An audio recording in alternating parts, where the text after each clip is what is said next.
thank God. Paul found the record button. Hey, everybody. Welcome back to Three Guys and a Ball. And today, our ball's name is Annie. Annie, introduce yourself. Say hello. Hey, everybody. I'm Annie Nelson out in SoCal, and I am with the American Soldier Network. And it is a pleasure to be here. I don't know if I'm the rose between the thorns or the thorn between the roses. I'm still trying to figure that one out. I guess time will tell. Well, I will say that I'm probably the rosiest between the three of us guys, but we're all kind of thorns compared to you, so you can be the rose. We'll see. So Jake, real quick, I know you work at a school, so you don't have like an adult job, but like, do you not keep a calendar? Like, how did you lose this Zoom link again? Oh, wow. Okay. Hey, good afternoon, everybody, or evening, wherever you are in this world, or morning. So, yeah, somebody actually like procreates. I have 3 kids and 4 dogs, so I'm kind of a busy guy compared to my other 2 co-hosts here. So, yeah, the link that was on my calendar said file not found. So I'll blame that to Paul because it's his Zoom link. Good. So boom, Paul, what you got to say about that, son? Well, I mean, the 3 of us found our way on here, and you got the lone Marine that didn't. So what? Hey, I'm here though. I'm here.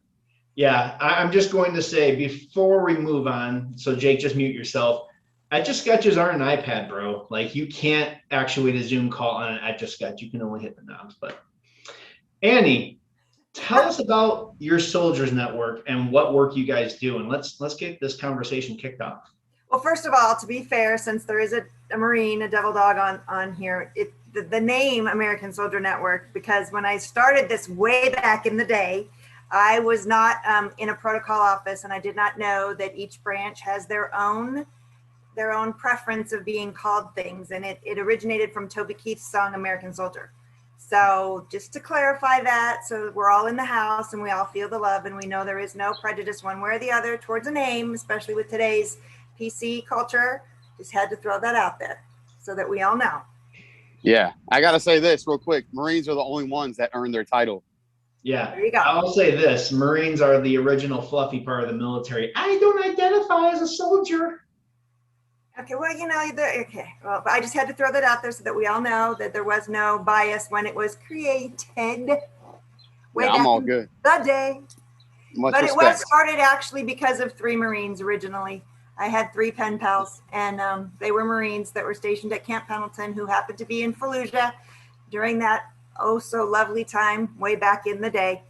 And that's how this whole journey started for me. So that's where I was too, by the way, in 2004. That's when this all started. Yeah, I was in Fallujah with 3-1. They were probably Okay. 3-1 or 3-5 guys that you know. Okay. Did you know Jeremiah Workman? Yes. Jeremiah and I are super close. Yeah. Okay. Yeah. Yeah. So he was a 3-5. He was at 3-5, and you know Colonel Willie Buell?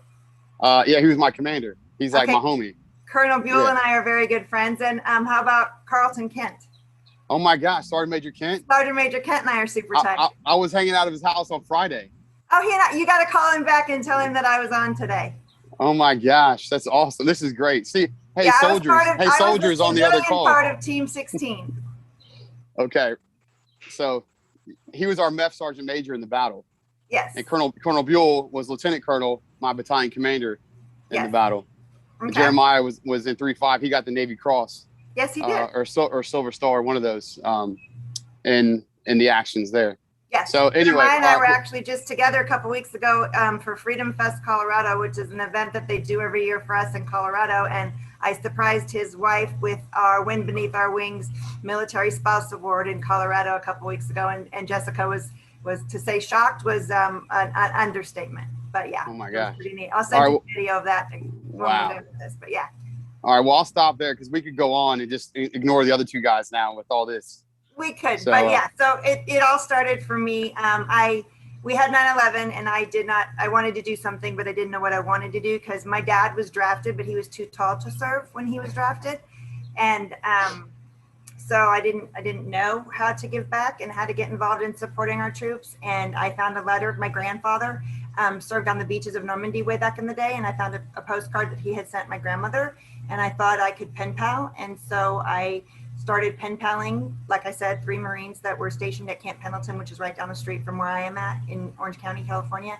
And Jesse Shirts, Tyler Shirts, and Adam Ziegel. And Tyler Ziegel, Adam Shirts, and Jesse Shirts. And they were all over there. And we pen paled back and forth, and everybody was kind of fascinated with, because back then we didn't have, as you guys all know, we didn't have the ways to communicate that we have nowadays. We had AOL Instant Messenger, and we had pen and paper.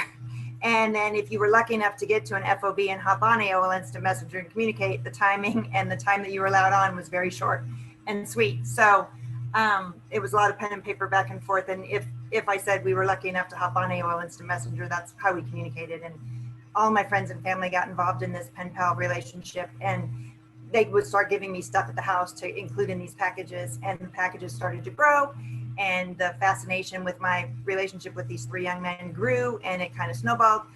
And then on December 22nd of 2004, I was notified that Jesse and Ty were in a caravan of 5 trucks going across Fallujah, and they were hit by a suicide bomber. And I was told that when it happened, they were sitting back to back, and they got hit. And Tyler was in Germany in really bad shape, and that Jesse didn't make it. And being outside of the family, I wasn't a family member. I didn't know how to process that. I was a pen pal, for goodness sakes. And I was, just a pen pal. So I didn't really know how to, for 6 months, this was my extracurricular activity, was sending them everything and looking forward to the notes, and then packing up stuff and sending it. And so it was kind of hard to process. But then we had Christmas and we had New Year's, and I had found all the letters from Jesse. And so I packed them up in a box, and I had gotten a hold of his parents' address in Low Point, Illinois. And I had sent all my stuff that I had received from him to them. And I sent his family a thank you note, because quite frankly, when you go to Hallmark to find a sympathy card for someone you've never met before, there's not quite that section. And I had just sent their family a thank you for your service. I thought that you would like to have these keepsakes from Jesse, because he would draw pictures and quote the Bible, and just was a really neat young man. And I hadn't heard anything back. And then about 2 weeks into 2005, I got a phone call, and it was a woman's voice. And she said, "Hi, this is Paula, Jesse's mom." And of course, I was going 90 miles an hour. I was like, "Oh my gosh, hi, how are you? Blah, blah, blah, blah, blah." And she was very stern and very short. And she said, "I'm at Brooke Army Medical Center in San Antonio, Texas. Jesse survived that blast. He's facing double amputation. He's burnt over 80% of his body, and he's asking for his pen pal. Will you come?" Wow. And I was like, okay. And so the next thing I know, the Marine Corps, through the Semper Fi Fund, was flying me to San Antonio. And I had never been to a military hospital. I had never been to a VA, and I was on my way to San Antonio. And I remember going down the escalator as if it was yesterday, and there was an Army guy at the end of the escalator with a sign that had my name on it. And I just remember thinking, oh, I am so far in over my head, but whatever this is and whatever the plan is, just guide me through it, because I don't know what I'm about to experience. And I stayed at the Fisher House with Jesse's family, and I was there for the amputation. And met in 2005. We weren't bringing back wounded women. We didn't have women in combat really back then. Yes, they were over there, but they weren't really in the fight, so to speak. And so we were bringing back, and we were saving a lot. This war was a different combat, as you guys know. Maybe some of your listeners don't, but we had so much, and I didn't back then. I mean, my journey has obviously educated me for someone who had no idea what it was like to serve or be in this community. We've come so far as to what we can do on the battlefield and how we can save men and women that are out there, and our advancements in our Navy, in DOC, in our medics, and what we're able to do and bring people home that we weren't able to do years ago, even in Desert Storm, for example, which thank God we didn't have as many casualties, but we were bringing them home like we'd never seen before. Yes, it was graphic, and we have guys and gals that do have lifelong things they have to battle, but they're here and they're alive. And so I was at Brooke, and I was meeting young men before their parents were even getting there. And it was just an amazing experience, but it was still, at that time, back in 2004 and 2005, we didn't have, again, the social media, we didn't have the computers, we didn't have all the technology. So all they had was basically a television, a remote control, and whomever was there. And so the journey started with, Jesse we'd roll around, he'd be in the wheelchair and I'd be behind him, and there's a thing about Marines, I've got to say, that, you know, they just bust on into each other in the hospital. They don't care who's in the room. They just kind of go on in, whether you got clothes on or clothes off, or it does not matter. You don't knock. They just kind of roll on in. And Lack of common sense is an epidemic. Because I was there, I just kind of rolled on in with him, and he'd be like, dude, she's from Hollywood. I'd be like, no, I'm from Orange County. But because I was blessed to have experiences in the entertainment industry, and I had friends in the entertainment industry, and I had dabbled in it very, very minimally. But to a kid from Low Point, Illinois, you might as well have equated that to a larger than life experience out here. The men and women, mostly men lying in the beds in Brooke, would grab their remote control and they'd say, does America support us? Because they weren't seeing it laying in the beds in Brooke on the television at that time. And so I had come home after some visits, and it kind of hit me that I knew what I was supposed to do. And I went to my entertainment lawyer and I said, hey, I know what I'm supposed to do. And he said, what's that? And I said, we're going to create American Soldier Network. And he goes, what do you mean? And we're going to create shows of content that educate the American people on what the needs are here at home. And we're going to create shows of content that thank and celebrate the veterans and the military. And we're going to raise all this awareness and create support for everything they need here at home. And I just went like 90 miles an hour, and he's shaking his head and he's agreeing with me. And he's like, honey, I'm going to stop you and I'll let you know it's going to be the hardest thing you're ever going to do. He's like, I get where you're going with this. He said, but Hollywood's not going to embrace this. And he said, they're going to paint it red and they're going to make it political. I go, I don't care. It's not political. It's purple. I don't care if you're red or you blue or you vote or you don't vote. Supporting and celebrating our veterans and our military isn't political. I don't care what you do. If you breathe and you're an American, you need to support our veterans and our military, and you need to take care of them when they come home. And so I said, with the faith of a mustard seed, you can move a mountain, and I'm going to tell that mountain to move, and this is what we're going to do. And that's how American Soldier Network was started. Is it the hardest thing I've ever done? Completely. Is it the most rewarding thing I've ever done? Hands down, 100%. Have I ever been paid a penny to do this? No. Nobody at American Soldier Network has, because you don't get the funding and you don't get the support. And we started before anybody else did, and before it was the in thing to do. And we rode the roller coaster of up and downs, and it is political because people make it political. It shouldn't be, but unfortunately it is. And as administrations come and go, you get support, you don't get support. As the tide of, the different cultures and the politically correct and the unpolitically correct and the wave of what people think they want to, jump on their soapboxes, you just have to ride with it and go with it. But it really shouldn't be any of those things. That's an awesome story. That's how it started. And I'm still in touch with Jesse. He is a single leg amputee below the knee, living in Illinois, married, father, and doing amazing things. And Adam is a Border Patrol officer down in New Mexico, married with children. And Tyler, unfortunately, 8 years after his blast with Jesse, he was at home on Christmas, and they all had a reunion at Sue's, which is a little tiny bar in Illinois. And he went outside Christmas night, slipped on some ice and hit his head, and we lost him. So yeah, but I'm still in touch with all three families. They're amazing. They're truly, heroes, just like all the other families that serve right along with whomever is wearing the uniform at the time. It's a family that serves just as much as the active duty person. And it's been truly a journey that I wouldn't trade. Wow. So, Annie, can I ask you a question?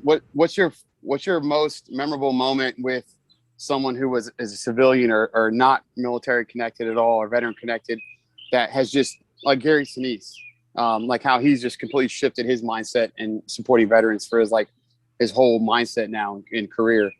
But what's the most impactful story you could share about someone who had nothing to do with veterans in the community and now they're like all about it? There isn't really one that I could say that completely sticks out. There's been a handful, and I would say especially up in the Hollywood scene. And I don't want to, especially right now in this climate, I don't want to name anybody specifically because it can, when you come out in Hollywood and support anything that people perceive to be conservative or a conservative topic, whether it is or it isn't, supporting veterans and military for whatever reason seems to get the big C attached to it. It can hurt your career. Sure. And It's there have been individuals in the business that have done that, and it has significantly hurt their career. Or they, and I don't understand it, but recently, especially, there have been some people that have always supported the military or the police or whatever, and all of a sudden, recently, that got a light was shone upon that, and they just all of a sudden became a certain candidate supporter, for example, and it's like, why you had to tie the two together doesn't make sense. I'm like, just because you support the police and the military, or which a lot of veterans get out of the military and go right into serving and continuing to serve in law enforcement or in border patrol or in some other form of first responders, it just makes sense because that's how you're wired. That's what's in your blood flow, is to serve and protect others. So that just all makes sense, and how people can't understand that, it still makes me shake my head. How about a question like this, Annie? To somebody who maybe hasn't been an active supporter of the military or law enforcement, a lot of times people just don't know somebody who's been in. They're just like, I don't understand like why people support them this much. I don't understand why it's so important. Like, what would you say to them? Well, here's even a different thing that I don't think people have even considered. And this is I'll get there in a second. Whenever you support anything or don't support something, there's consequences to everything, good and bad, consequences to any decision or support, correct? Back in the day, before most people that have gotten so passionate about certain topics, there was a thing called the draft.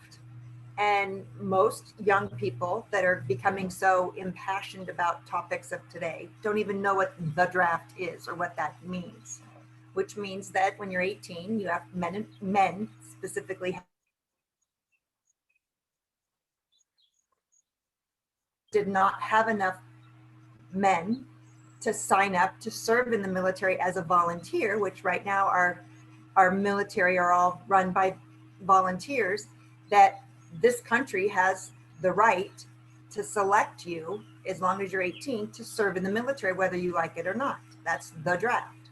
Well, now that our young people have become so unpatriotic and that they don't have a outward love of country, and they've gone so completely opposite of that, the numbers of volunteers that have gone into the recruiting office and decided to sign up, both men and women, for our military services have dropped so dramatically. We are on the brink of a draft. And this time it will include men and women. And so I think there's a lot of people that just need to realize, whether you know somebody in the military or you don't know somebody in the military, you may soon find that you're going to know somebody in the military, whether you like it or not, because we're not going to have a choice but to reenact the draft because of the consequences based on all of the ugliness that has been spewed across the country of love for country or not love for country. And those are consequences based on people's feelings that have gotten pretty skewed. So when you do meet someone that serves in the military, realize these people have all volunteered for a job that you may not want to do, or you have sons and daughters, nieces and nephews, young people around you that may have never wanted to do that job. But right now we have people that have volunteered to do that. And you need to respect that and be appreciative that people have signed on that dotted line. And that dotted line means that they're willing to give up their life. I don't know of another job other than the police force and other first responders that are willing to give up their life for that. So you might want to think ugly things, but they're not the ones deciding where they go in the world. They're not the ones deciding on what they're going to do. That's all a bunch of political stuff and a bunch of stuff that happens in Washington, D.C., quite frankly. They are just volunteering to do a job that has to be done, that has to be filled. They don't get paid very much money. People don't, they don't get paid very much money. They could easily have gone and chosen another job. Yeah. And made more money. So just respect people for their choices. Be thankful that they're willing to step up and occupy a job that somebody else is going to have to do by force if they don't do that. And then also our military do so many more things that are so good in the world. I mean, they build schools for people that don't have schools. They secure solid water for people that don't have good drinking water. Whenever there's a disaster around the world, they go in and take medical supplies. They take food. They sit there and build homes, and they're the first in to help whenever there's someone struggling around the world. It's not that they just sit there and shoot guns. That's a small part of what they do. And so the uneducated people that think they know what a job is in the military are uneducated people. And that just shows their ignorance, and it really shows how uneducated they are. So I think that's pretty foolish, number one, to not support a job that you don't understand, and then to not pay your respects to those that have given you the privilege of living in the country that you live in, and being appreciative of those sacrifices, of the family that surrounds those military members too, because it's not just that person that's serving, it's their entire family. And the entire family suffers and sacrifices, and not just the military member. So for people that have never even thought about that, open your mind a little bit bigger, get out of the box, stop turning on the TV, stop listening to mainstream media, and just really do some soul searching and some educating on your own, and appreciate what all it takes for one military member to serve, and think of that times how many people we have serving, and look at the nucleus around it and how many people it actually takes to serve. It takes an entire family, and they all pay a price, a very big price. That's a really good point. And I had never really thought about this political climate we find ourselves in leading to the draft's reemergence. Super interesting to think about, especially like the issues that we associated with a drafted military, not talking down to any vets of any era, but the Vietnam era military was commonly considered at scale a less professional military, because there was a lot of people that didn't want to be there. There was a lot of people that didn't want to do the job, that were trying to get out of the job. And that type of environment created a worse perception of the military. And like I said, I'm not saying everybody from that era was like that, but there was a considerable amount that kind of drug the rest down in perception. So if you remember those optics of the Vietnam era military and how terrible it was, if the draft comes back in a real way, that's where we could be headed. But another thing is, and this is what's perplexing about this this political cycle we find ourselves in, the military is one of the easiest ways for somebody just getting out of high school to learn a skill that they can put into practice in the civilian world and get their college paid for. Correct. It's actually a wonderful way for somebody from a less fortunate community with less opportunities to pull themselves up. The economy that we're in right now, and it doesn't seem like it's going to be getting any better anytime soon. Yeah. And I'm really glad you guys brought that up too, Annie, because the thing is that it doesn't seem like us as a culture, at least this generation, we're repeating the sins of the past. When during the Vietnam War, when soldiers came home, they were spit on and called names and all kinds of nasty names, because they became the political target for what our leaders did, right? So one of the cruel lessons that we learned from the Vietnam War was that the population finally, after decades of reckoning with its sins, realized that there was a difference between the political leadership and the military, that they didn't blame one for the decisions of the other. But it seems now that that we're kind of reconverging that again, and we're starting to see some reemergence of that. Now, it's right now, a lot of it is solely based off of the police and some of our first responders, but I don't see a huge leap into this starting to bleed into the military here pretty soon. So I'm really, really glad you brought that up, Annie. Again, it's something that we as a society has to think about. And do we really want to repeat the sins of the past? Yeah. Hey, so I just want to say this before we get to our point where we kind of kick off here, where I'm very hopeful. A lot of the stuff I do, I'm very hopeful though that we have 20 years of veterans now that have served in the post 9/11 era, and we have a lot of combat veterans, a lot of veterans with just an incredible amount of experience. And we're not in the barracks anymore. A lot of us are out. We're civilians now, and now the professionalism can come in. And I really think that we have like one of my former commanders. He was in 3-1 with us, Zach Iskell. He ran for mayor, and then he dropped out to run for comptroller of New York City. He's a Cornell graduated Cornell, then went in the Marine Corps. We have so many guys like that that are now back home. So I'm hopeful with the experience we have of these folks that have all this time in this on the saddle to come back and now invest in our own homeland where it matters the most. 100%. Well, I don't think people also realize that if you look at the top Fortune 500 companies, there is a huge percent of the top CEOs of the top Fortune 500 companies that are all veterans. Yeah, So most of them Marines. Where are your statistics from, bro? But Hey, call any Marine recruiter. They'll sell you that thing in a hot second, and you might even re-enlist.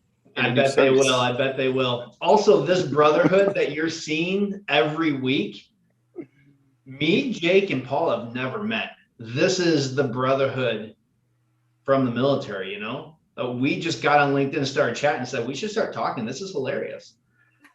So you have a whole nother family to come back to when you're a military vet.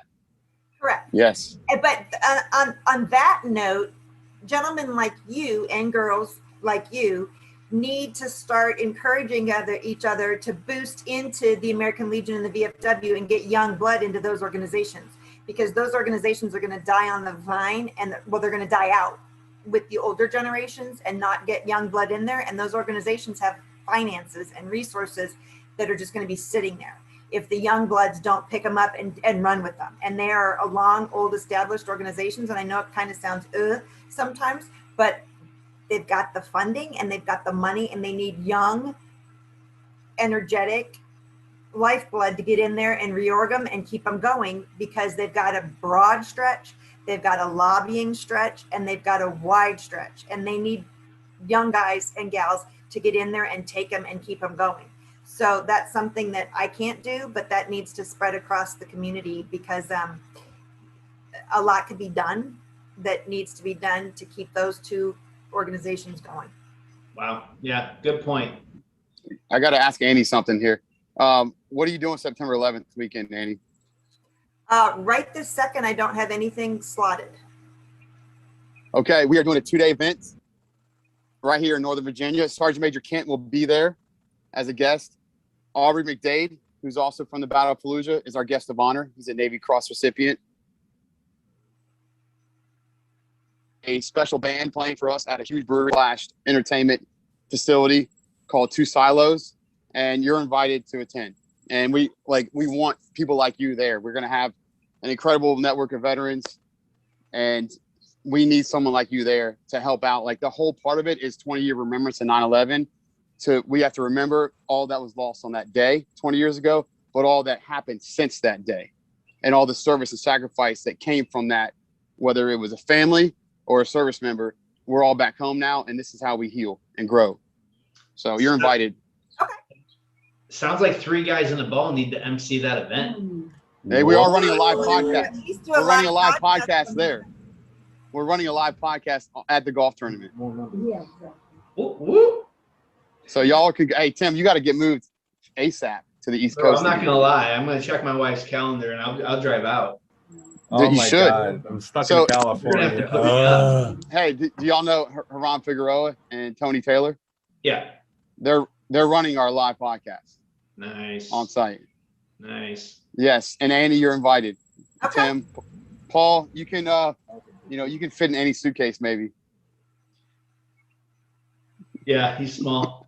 Hey, Annie, we do have to wrap up. What is the one thought you'd like to leave our audience with as we head out? Well, actually a good one, since it's we're all watching the Olympics, and we all watched Simone Biles pull herself out due to mental health last night, or depending on when you guys air this. Mental health is a huge thing, and I hate the term mental health. I use brain health, because we all have one, and everybody has stuff. There's not a person on the planet that doesn't have stuff. And a lot of times I think our veterans and our military get an unfortunate blanket thrown across them that theirs has to be different than everybody else's out there. But the country itself is dealing with suicides. They're up over 200%, and that is not any different in the veteran and military community. I think everybody, no matter who you are, needs to do better at being a little more fine-tuned on reaching out to each other and checking in on each other, buddy check for our community or your community. I'm a civilian, but on the buddy check issue, we have created a thing called the I Choose to Live Oath, and I'll get a copy of all that to you guys. I know Paul knows about it. But in the veteran and military community, there's a lot more we all can do to work on this better. I know there's a lot of great organizations popping up with days of surfing and days of hunting and days of fishing and days of, that's all great and fine. That's a day of an escape. That's great. But we need to do better at doing the work and getting guys to accept the fact that it's work. And we have to do work, and you have to do it with professionals, and you have to do it with, there's treatments out there. A brain isn't going to fix by hunting and fishing and going on excursions. But we can get it fixed, and we can do the work. And that's for the civilian world too. But I know, being a PTS and TBI survivor, I've had 2 brain tumors and 6 concussions. It's not a life sentence, but you got to get out there and get the work. And brain health does happen, but we all have to do better, and we all have to do better together. It's not something that we do solo, and it's not something that we do by ourselves. There's a documentary that came out during the COVID thing, and I don't think it got enough pub, and it's called Quiet Explosions, and it's on YouTube right now. I think it's $5 and everybody can watch it. It's an Army Ranger actually in his journey, and a lot of other, and a couple athletes and professional football players. It's their documentary, and it's phenomenal. But I just think that message needs to get out there more, and we all need to do better across the country. But we got to start saving some more lives, and seriously saving some more lives. Awesome message. Let's get that number, that 22 veteran a day countdown. It was never, but one thing on that, the 22 was never accurate. So please don't use 22 anymore, because 22 was a number the VA came up with back in 2012. And all they did was they only did 21 states, and they only did a certain demographic, and that demographic did not include anybody from Desert Storm and up. And then all these nonprofits grabbed that number, they used a hashtag, and they started raising crazy money, and the number never changed and never went down. So let's get away from that number, because it only focuses on a number, and it doesn't focus on brains or individuals or people. So let's get rid of that hashtag, let's get rid of that number, and let's start really working about people and brains and making a difference, and not a hashtag and a number. I agree. Thank you very much for that. Thank you very much for that. Andy, I agree. I feel like sometime we're gonna have to have you back, because we only brushed the surface. I'd love to. All right. Maybe it becomes, maybe we can have you back with guys, a Carlton ball and a Kent. gal. Yeah, and we'll have Carlton Kent on here, Sergeant Major Kent maybe on here, Sure. Awesome. or Colonel Willie Buell. Sure. That guy's command presence. When Jeremiah and I get together, it gets kind of scary. Yeah, he's that's a wild dude right there. We should have him meet us at your event on the 11th. Well, he's invited. He moved from the area, so he moved. You know, he moved back to. Yeah, he moved back to Ohio. Right. Yeah, he was living right here, in Fredericksburg or Stafford. He was out there not that long ago for Sergeant Major Kent's daughter's wedding.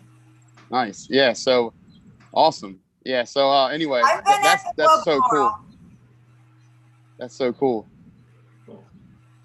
So I'll have to talk to him about this. Okay. Paul, go ahead and stop recording. I actually have to run. Like, I'm up against